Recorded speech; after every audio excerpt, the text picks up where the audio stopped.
ప్రియ స్నేహితులారా, youth queue అండే ముఖ్యంగా యవ్వనస్తులకు ఉన్నటువంటి ప్రశ్నలు సమాధానాలు క్వశ్చన్ అండ్ ఆన్సర్స్ అయినటువంటి ఈ ప్రోగ్రాంలో ఇప్పటిదాకా చాలా క్వశ్చన్లు అలాగే చాలా సమాధానాలు కూడా మనం చూడడానికి ప్రభు కృప చూపించాడు. ఎన్నో ప్రశ్నలు ఎన్నో సమాధానాలు ప్రభు కృపను బట్టి అలాగే తన సేవకులైనటువంటి విజయ్ కుమార్ పాస్టర్ గారి ద్వారా వాక్యం ముఖాంతరంగా చాలా అద్భుతమైన విషయాలు మనం నేర్చుకోవడానికి ప్రభు కృప చూపిస్తూ వచ్చారు. అయితే ఇప్పుడు మరొక ప్రాముఖ్యమైనటువంటి అంశంలోనికి వెళ్ళాలని ఆశపడుతూ ఉన్నాను పాస్టర్ గారు. మీరు ఇందాక మీతో నేను మాట్లాడుతూ ఉన్నాను.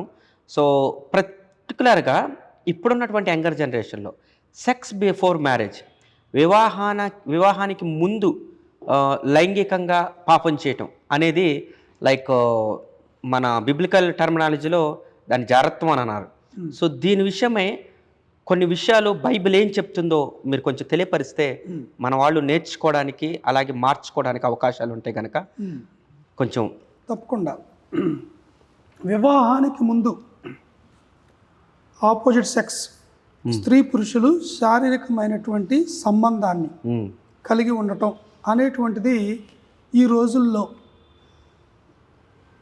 పరిపాటి అయిపోయింది, సాధారణం అయిపోయింది అని చెప్పడంలో అతిశయోక్తి లేదు అని అనిపిస్తూ ఉంది. ఒకవేళ నాకు ఎలాంటి ఫిజికల్ కాంటాక్టు ఆపోజిట్ సెక్స్తో లేదు అని అంటే దానిని తప్పుపట్టేటువంటి విపరీతమైనటువంటి ఒక పరిస్థితి కూడా ఉన్నది అని అనటంలో కూడా అతిశయోక్తి లేదు. ఏంటి, నీకు ఏ అమ్మాయితోనూ అబ్బాయితోనూ ఎటువంటి శారీరక సంబంధం నీకు లేదా అంటే నీకు అనుభవమే లేదా అంటే నువ్వు ఏ కాలంలో పుట్టాల్సిన దానివి, ఏ కాలంలో ఉండాల్సిన వాడివి నీవు, సత్యకాలపు సత్యన్న అన్నట్లుగా కామెంట్ చేసేటువంటి వారు కూడా లేకపోలేదు. అంటే అంతగా ఈ వివాహానికి ముందు ఈ యొక్క అమ్మాయి అబ్బాయిలు కలిసి సహజీవనం చేయటం లేదా వారి యొక్క శారీరకమైనటువంటి లైంగిక వాంఛలు తీర్చుకోవటం అనేటువంటిది మనం చూస్తూ ఉన్నాం. అయితే ఈ pre marital sexual relations are always mistake and a sin. అది సమాజం కానీ అలాగే సంఘం కానీ దేవుడు కానీ దేవుని వాక్యం కానీ ఏమాత్రం కూడా ఆమోదించేటువంటి విషయం కానే కాదు. అయితే బైబిల్ దీన్ని outside the bonds of matrimony Bible ఖండిస్తుంది. అంటే వివాహ బంధానికి అవతల, వివాహ బంధానికి అవతల అంటే వివాహం కాకుండా వివాహానికి పూర్వము శారీరక సంబంధాన్ని బైబిల్ ఖండిస్తూ ఉన్నది. సో అయితే విషయం ఏంటంటే ఈ రోజుల్లో ఈ ఒక విధమైనటువంటి ఒక విప్లవం లాగా, ఏదో పాల విప్లవము, హరిత విప్లవము, పారిశ్రామిక విప్లవం లాగా ఈ సెక్సువల్ రెవల్యూషన్ అనేటువంటిది ఒకటి బాగా ఇది ఎక్కువైపోయింది. సో నీకు రైట్ అనిపిస్తే ఎవరికి ఇబ్బంది కలిగినంత కాలం నీవు ఆ పని చేయొచ్చు అనే స్టేట్మెంట్స్ తీర్పులుగా వస్తున్నటువంటి పరిస్థితి కనపడుతుంది. మీరు అమ్మాయి అబ్బాయి మేజర్సా, సో మీ ఇష్టం వచ్చినట్టుగా జీవించే హక్కు మీకుంది. సో మీ ఇద్దరు కలిసి సహజీవనం చేస్తారో, కలిసి మీకున్నటువంటి శారీరక వాంఛలు తీర్చుకుంటారో, అది మీ యొక్క విజ్ఞత, మీ ఇష్టం. సో అది మేము కాదు అని అంటే మీ స్వేచ్ఛకు భంగం కలిగించినట్టు అవుతుంది.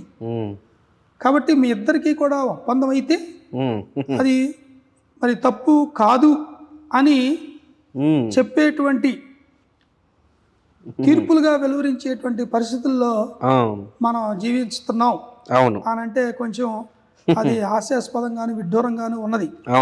సో ఈ సమాజం విచ్చలవిడి లైంగిక పాపాన్ని రొమాన్స్ పేరుతోనూ లవ్ పేరుతోనూ పాపం చేస్తూ సిగ్గుపడాల్సినటువంటి విషయంలో అతిశయిస్తూ దాన్ని మహిమపరుస్తూ ఎంజాయ్ చేస్తూ ఎంటర్టైన్ చేస్తూ జీవించే కాలంలో మనం ఉన్నాం. ఇది చాలా శోచనీయం, చాలా విచారకరం.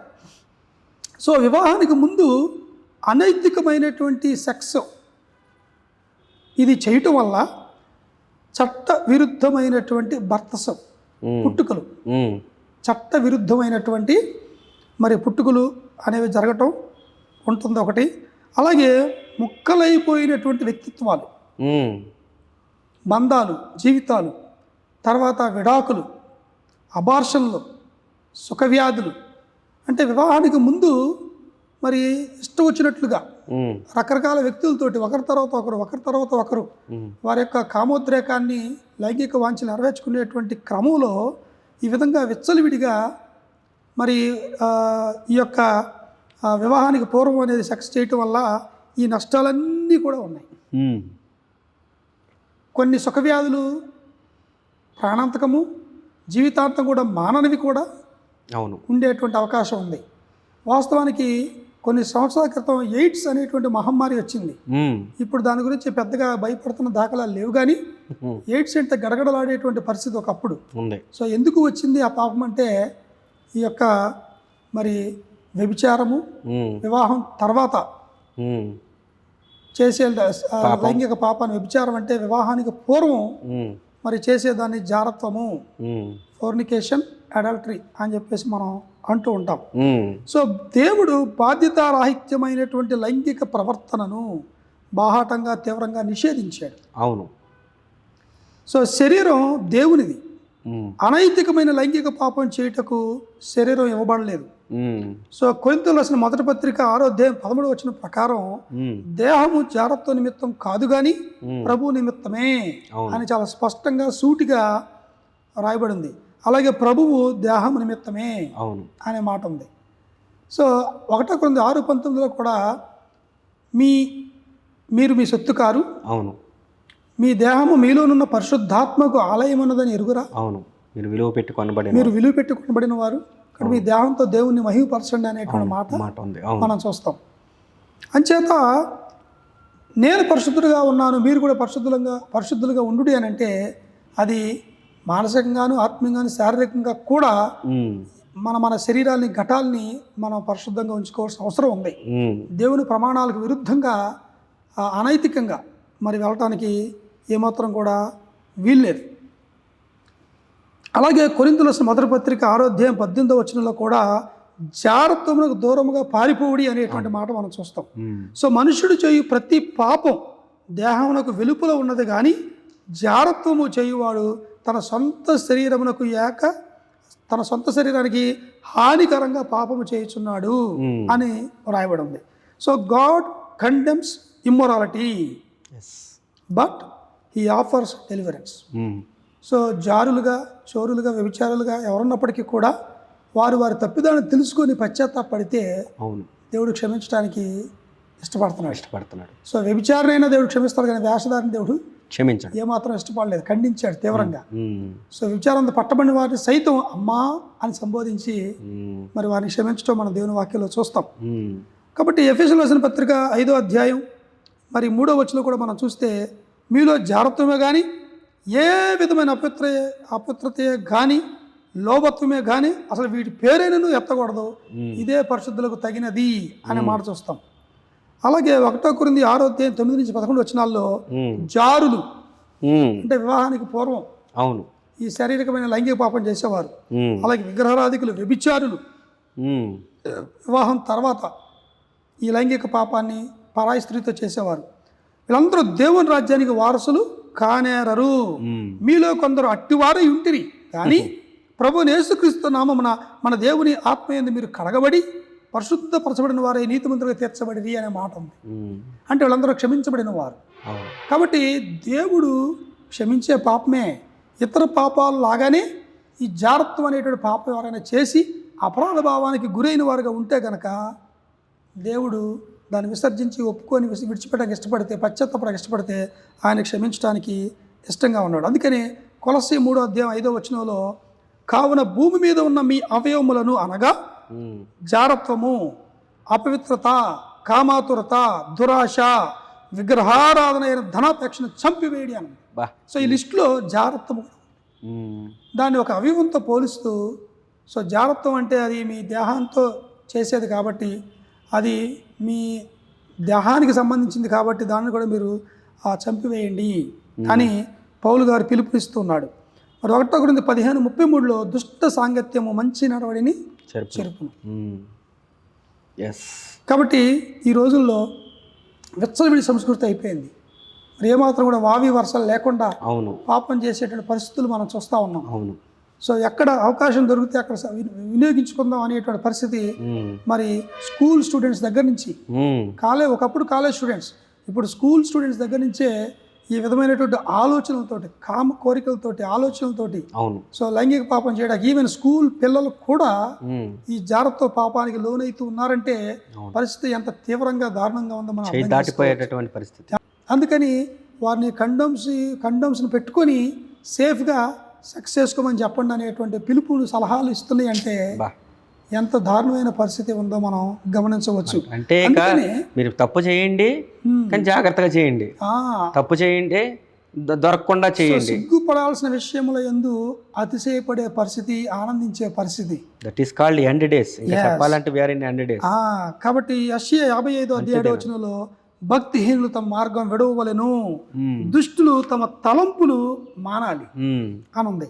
సో వారు యెహోవా వైపు తిరిగిన ఎడల ఆయన వారి యందు జాలిపడును, వారు మన దేవుని వైపు తిరిగిన ఎడల ఆయన బహుగా క్షమించును అనే మాట మనం చూస్తా ఉన్నాం. కాబట్టి ఏ పాపమైనా సరే, ఏ భేదం లేదు, మన పాపాలు మనం ఒప్పుకుంటే నమ్మదగిన వాడు నీతిమంతుడు కాబట్టి ప్రతి దుర్నీతి నుంచి కూడా ఆయన క్షమించేవాడుగా ఉన్నాడని 1 యోహాను 1:9 ఉంది.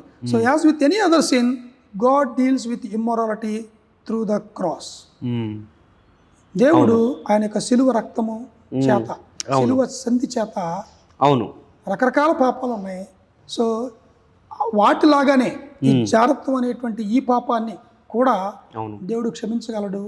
మరలా అపరాధ భావం నుంచి మనం విడిపించి ఒక మంచి హృదయాన్ని దేవుడు మనస్సాక్షిని ఇవ్వగలుగుతాడు. అందుచేత ఈ పాపాన్ని విడిచిపెట్టాలి.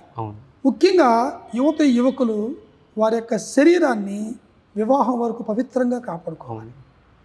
సో వారి యొక్క మరి ఏదైతే ఉందో వారి యొక్క శరీరాన్ని తన కాబోయేటువంటి భర్త కొరకు లేకపోతే భార్య కొరకు వారు పవిత్రంగా ఉంచుకోవాలి. That is very very important. So my first sex or my first kiss అనేది నా జీవిత భాగస్వామితోనే విత్ ఇన్ ద మ్యారేజ్ అనేది ప్రతి ఒక్కరు కూడా ఆ స్పృహని, అవగాహనను, గ్రహింపును కలిగి ఉండాలి. ఖచ్చితంగా పాస్టర్ గారు నిజమే. ఇప్పుడున్న సమాజంలో, ఇప్పుడున్న యంగ్స్టర్స్కి ఇది చాలా దారుణం అయిపోతుంది. ఈ మధ్యన ఒక నానుడి కూడా, ఒక సెయింగ్ కూడా వచ్చేసింది, ట్రై బిఫోర్ యూ బై అన్నట్లు. అంటే ఒక షర్ట్ని, ఒక ప్యాంట్ని మనం బై చేసేటప్పుడు ట్రై చేస్తాం కదా, అలాగా ఆడవాళ్ళు, మగవాళ్ళు ట్రై బిఫోర్ యూ బై అన్నట్లుగా అదొక కామన్ అయిపోయింది. కామన్ అయిపోయింది. చాలా దారుణమైనటువంటి పరిస్థితుల్లోకి వెళ్ళిపోతున్నారు. యాక్చువల్గా ఇది మీరు ఇందాక అన్నట్లు రకరకాల వ్యాధులకు కారణమవుతుంది. రెండోది ఏంటంటే మన క్యారెక్టర్ని మనం కోల్పోతున్నాం. అత్యంత దారుణమైన విషయం ఏంటంటే నువ్వు పరిశుద్ధంగా లేనప్పుడు, నువ్వు నీ ఇష్టానుసారంగా బ్రతుకుతున్నప్పుడు నీకు పరిశుద్ధమైన భార్య రావాలి, పరిశుద్ధమైన భర్త రావాలి అని నువ్వు ఎక్స్పెక్ట్ చేయటం అత్యంత హాస్యాస్పదం అవ్వచ్చు. మనుషుడా మోసపోకు, ఏమి విత్తుతావో అదే కోస్తావు. గోడకి రాయి వేసి కొడితే చేతిలో కాయం పడదు, రాయే వచ్చింది మన మీదకి. అట్లాగే వీళ్ళు ఇప్పుడు ప్రస్తుతం ఉన్న జనరేషన్ పాస్ గారు, ఒక భార్య, ఒక అమ్మాయి, ఒక అబ్బాయి మీ ఇష్టానుసారంగా బిఫోర్ మ్యారేజ్ నా ఇష్టం వచ్చిన వాళ్ళకి తిరుగుతాను, కానీ నాకు మాత్రం పతివ్రత కావాలి, లేదంటే కన్యక కావాలి, నేను మాత్రం నా ఇష్టానుసారంగా ఉంటానంటే కుదరకపోవచ్చు. ఎందుకనంటే నువ్వు చేసిన పాపమే వాళ్ళు కూడా చేస్తున్నారేమో, మనకు తెలియదు. సో కాబట్టి చాలా జాగ్రత్తగా ఉండాలి. నువ్వు నమ్మకంగా ఉంటే నమ్మకమైన దేవుడు నీకు నమ్మకమైన వాళ్ళని ఇస్తాడు. అంతే కదా Bhaskar? That is the principle of the Bible. మనం ఏం చేస్తాం అదే అదే అదే అదే కోస్తాం. ఖచ్చితంగా మనం గుర్తుపెట్టుకోవాలి. ప్లస్ ఇవి చాలా భయంకరమైనటువంటి పిల్లలు పట్టకుండా ఈ మధ్యన భయంకరమైన కేసెస్. పిల్లలు కలకపోవటానికి కారణాలు ఏంటి? వీళ్ళు ఇష్టం వచ్చినట్టు వీళ్ళు ఎంజాయ్ చేసేస్తారు. మళ్ళీ అది బయటపడకూడదని చెప్పేసి ఏం చేస్తారు? రకరకాల పిల్స్, టాబ్లెట్స్, ఇంజెక్షన్స్ ఏయో చేసేస్తారు. పిల్లలు పట్టకుండా అబార్షన్ చేపించేస్తున్నారు. సో ఫైనల్గా ఏమవుతుంది? నువ్వు మ్యారేజ్ చేసుకుంటావు, ఫ్యూచర్లో ఒక మంచి భర్త, ఒక మంచి భార్య వస్తుంది. పిల్లలు కావాలని ఆశపట్టినప్పుడు మీకు పిల్లలు పట్టకపోవడానికి కారణం పిల్లలు పుట్టట్లేదు. ఎందుకనంటే ఇన్ ద బిగినింగ్లోనే నువ్వు వాటిని ఆ న్యాచురల్గా ప్రొడ్యూస్ అయ్యేదాన్ని నువ్వు చంపేస్తున్నావు అనమాట. So there are many cases. అంత దారుణమైన పరిస్థితుల్లో ఉన్నాం. జాగ్రత్త. దీన్ని ఎంకరేజ్ చేయాల్సినటువంటి విషయం కాదు. ఇది భయంకరమైన పాపం. వాక్యం చాలా భయంకరంగా ఖండిస్తుంది. సెక్స్ బిఫోర్ మ్యారేజ్ అది వ్యభిచారము, జారత్వం, ఈ రెండు బైబిల్ అందుకే పరలోకం వెళ్ళని లిస్ట్ రాశారు. పరలోకం వెళ్లకుండా నరకానికి పాత్రులయ్యే లిస్టులో ఈ 2 కేటగిరీల వాళ్ళు ఉన్నారు. అవునవును. జారులు ఉన్నారు, వ్యభిచారులు ఉన్నారు. రెండోది, ఈ రెండు కూడా చీకట్లో రహస్యంగా చేసేవే కదా, అవును, పబ్లిక్గా చేయరు, సీక్రెట్గా చేస్తారు. సో చీకట్లో చేసే ప్రతి కార్యాన్ని, రహస్యంగా చేసే ప్రతి కార్యాన్ని దేవుడు వెలుగులోకి తీసుకొస్తానంటున్నాడు. అలాగే తన భార్యను కూడి వాడు తప్పించుకోండి, శిక్ష తప్పించుకోండి అనే మాట కూడా ఉంటది. అవును, సీరియస్ వార్నింగ్స్ ఉన్నాయి. నీ సొంత కుండలో నీళ్లు పానము చేయము అని ఉంది. నీ సొంత కుండలో నీళ్లు పానం చేయమని ఎంత చక్కగా ఉందో.